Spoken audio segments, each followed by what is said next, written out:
இன்றைய நம்பிக்கையின் வார்த்தை: நீ பயப்படாதே, நான் உன்னுடனே இருக்கிறேன்.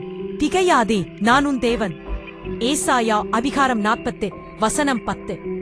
இந்த உலகத்தை படைத்தவர் நம்முடன் இருப்பதால் நாம் பயப்பட தேவையில்லை என்பதை இந்த வாக்குத்தத்தம் நினைவூட்டுகிறது. சீரிய ராஜா எலிசா தீர்க்கதரிசியை பிடிக்க முயன்ற சம்பவத்தை பற்றி படிக்கிறோம்.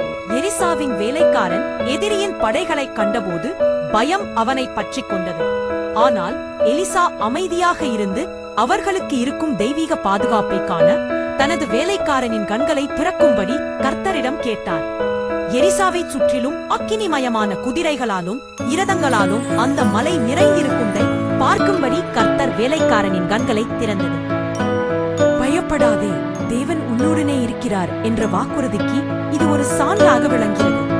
மேலும் அந்த சம்பவத்தில் ராணுவ வீரர்கள் எப்படி இயற்கைக்கு அப்பாற்பட்ட முறையில் குருட்டாட்டமாக காணப்பட்டார்கள்.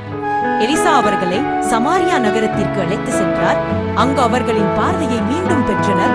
மேலும் அவர்கள் இரக்கத்துடன் நடத்தப்பட்டனர். நீங்கள் இப்பொழுது அக்கினிமயமான சூழ்நிலைகளில் நடந்து கொண்டிருக்கலாம். மேலும் உங்கள் எதிரிகளையோ அல்லது சவால்களையோ தனித்து எதிர்கொள்ள வேண்டிய நிலையில் இருப்பதைப் போல உணரலாம். மனம் தளர வேண்டாம். எல்லா சோதனைகள் மற்றும் சவால்களுக்கு மத்தியில் கர்த்தர் உங்களுடன் இருப்பார் என்ற கர்த்தரின் வாக்குத்தத்தை நினைவில் வையுங்கள். விரைவில் உங்கள் வாழ்க்கையில் விடுதலையை காண்பீர்கள்.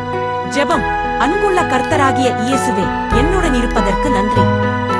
உமது பாதுகாப்பில் நம்பிக்கை வைத்து உமது வலிமை மிக்க கரங்களின் கீழ் அடங்கியிருக்க எனக்கு உதவி செய்யும்.